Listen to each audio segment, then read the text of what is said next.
Hello, what is up, YouTube? We are here with a development manifesto from Chris regarding sulfite changes and sulfite rebalancing.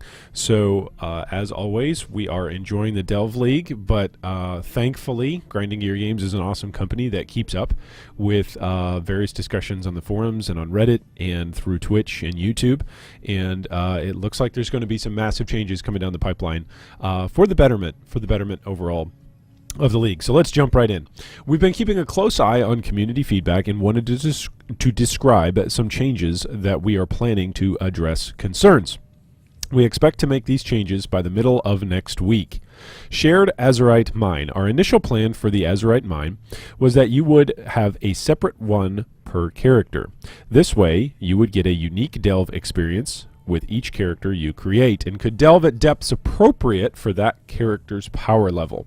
It's clear from feedback and retrospection that we were wrong with this decision, and that the ability to have multiple characters across the same Azurite mine would be an overall improvement for delve.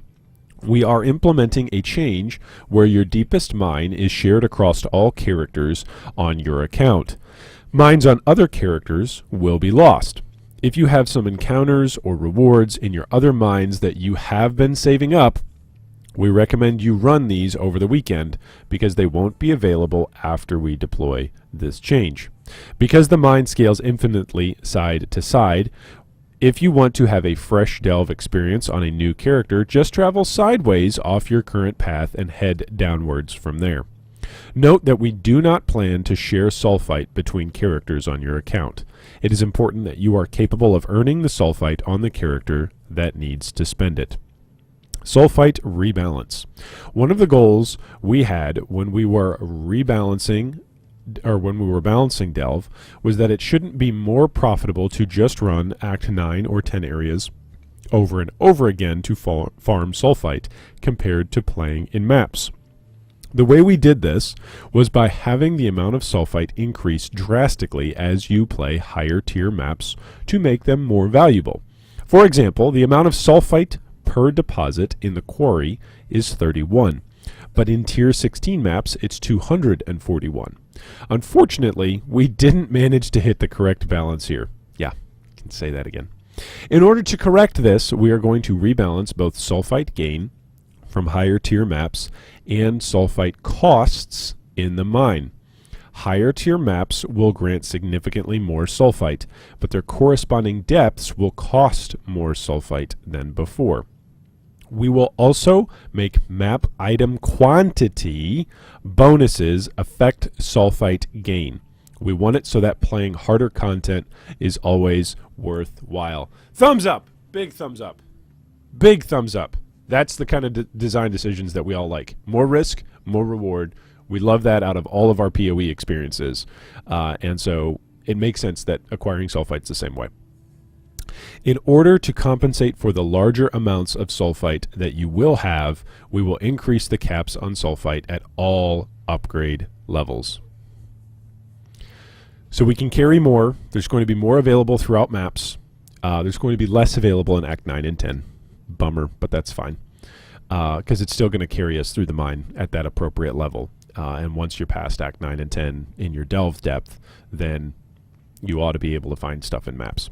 We will also cap the sulfite cost per delve past depth 1000 so that it doesn't require exponentially more map play in order to progress as you delve really deep.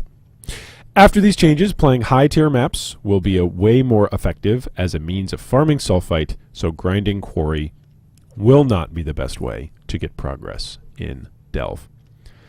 Posted by Chris at Grinding Gear Games. So there we go, folks. What are your thoughts? What has been your experience so far in acquiring sulfite? Have you used the quarry trick? And if you don't know about the quarry trick, what the quarry trick was that people would simply spam the location respawning new zones in quarry because of the location of where Nico always appeared. It was relatively close to the waypoint. And so people would just constantly be spamming new zones in order to grab 31 sulfite, and then you'd go and refresh and spam 31 new sulfite in a new zone. Rather than actually playing the game, it was gamifying the game in order to grab sulfite to then go back down into the delve. So this looks like an awesome balance change. That's what it looks like. We'll see what it actually is next week when things come out. But this says two things that I just wanted to touch on really quick. First off, it's awesome that they're doing something. And I'm really appreciative of that. That, as always, Grinding Gear Games is communicating with us as a player base. They're listening to the complaints and to the feedback that they're getting, as well as to the constructive criticism, saying, hey, these are things that we like. We like Delve, and we want to do more of it. Hey, we actually do enjoy mapping. Mapping shouldn't feel like a chore or like a lesser reward. And so they're listening to that, and they're communicating with us.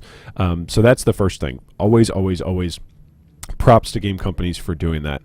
There's no reason to harass anybody that's on the GGG team at all. There's no reason to harass anybody that's a game developer, honestly. Even if they're making terrible decisions and they work for EA, there's no reason to harass somebody. There's a good reason to ask questions and a good reason to apply appropriate feedback.